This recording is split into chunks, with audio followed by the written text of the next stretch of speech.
नमस्कार दोस्तों, आज हम बात करेंगे ओरल कैंसर यानी कि माउथ कैंसर के बारे में, जिसमें हम माउथ कैंसर के वेरियस एस्पेक्ट्स को कवर करेंगे, जैसे कि माउथ कैंसर किस किस को होता है, किस कारण से होता है, माउथ कैंसर के क्या क्या लक्षण होते हैं और जब हमें ये ऐसे लक्षण डेवलप होते हैं तो हमें कब कहाँ किससे मिलना चाहिए।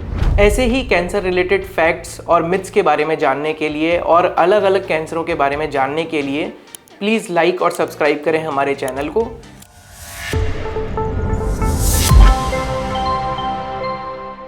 क्या क्या ऐसे रिस्क फैक्टर्स हैं जिनकी वजह से मुंह का कैंसर बहुत कॉमनली कुछ लोगों में पाया जाता है। देखिए, most common factor is tobacco chewing. Tobacco chewing मतलब कि तंबाकू, गुटखा, पान, सिगरेट स्मोकिंग या फिर बीड़ी, जो लोग बहुत ज़्यादा बीड़ी का सेवन करते हैं, या फिर too much of alcohol drinking. चौथी चीज़ very unusual is the human papilloma virus.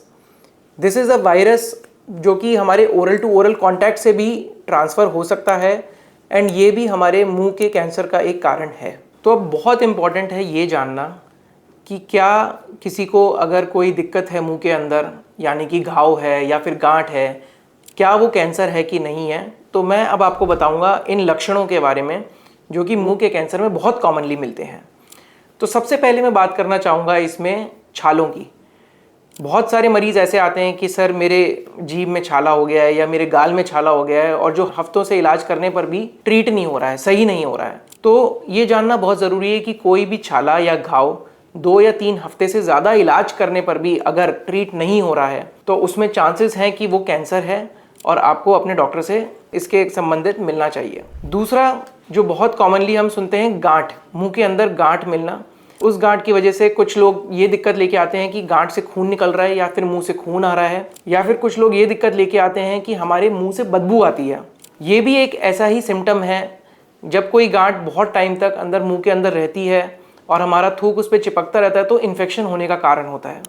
उस इन्फेक्शन की वजह से बदबू भी हो सकती है मुंह के अंदर और ब्लीडिंग भी हो सकती है। तो ये भी बहुत कॉमन साइन एंड सिम्टम है कैंसर का। तीसरी चीज़, कुछ लोगों की जीभ पे सफ़ेद रंग का दाग या फिर लाल रंग का दाग, इनको बोलते हैं हम leukoplakia and एरिथ्रोप्लेकिया।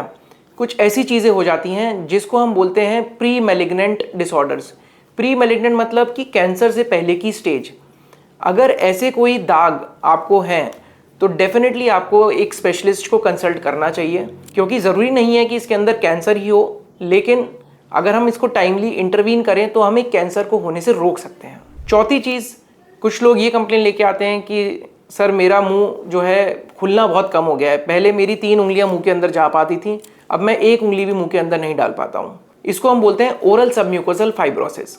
Oral submucosal fibrosis भी अपने आप में एक ऐसी ही कंडीशन है जो कि क्रॉनिक, जो लोग बहुत लंबे समय से गुटखा, तंबाकू का सेवन कर रहे होते हैं, उनके अंदर मुंह के अंदर बैंड बन जाते हैं, जिस कारण से ये जबड़ा जो है ये पूरा अच्छी तरीके से खुल नहीं पाता है। तो ये भी एक ऐसी कंडीशन है जिसको हम बोलते हैं प्री मैलिग्नेंट कंडीशन, कैंसर से पहले की स्टेज। अगर इसको हम टाइमली ट्रीट करें तो हम इन बैंड्स को रिलीज करके यहाँ पे एक फ्लैप लगा सकते हैं अंदर ही, ताकि मुंह खुलना जो है बेहतर हो जाए। लेकिन सबसे इंपॉर्टेंट इसमें एक ही चीज़ है, दैट इज़ कि हमें गुटखा खाना तभी से ही बंद कर देना चाहिए। पांचवी चीज़ अब जो मैं बताना चाहूँगा, एक और कॉमन सिम्टम जो हमें जनरली मिलता है कि मुंह में छाले के साथ साथ गले में कोई गांठ बन गई है। गले के किसी भी कोने में, दाएं या बाएं कोने में हमें गांठ सी नज़र आती है, जिसको हम बोलते हैं लिम्फ नोड। अगर ऐसी हमें कोई मुंह में छाले के साथ ऐसी लिम्फ नोड कोई नज़र आती है तो definitely we should consult our specialist, because lymph node में बीमारी आने का मतलब है कि 99.99% जो मुंह का छाला है वो कैंसर में तब्दील हो गया है।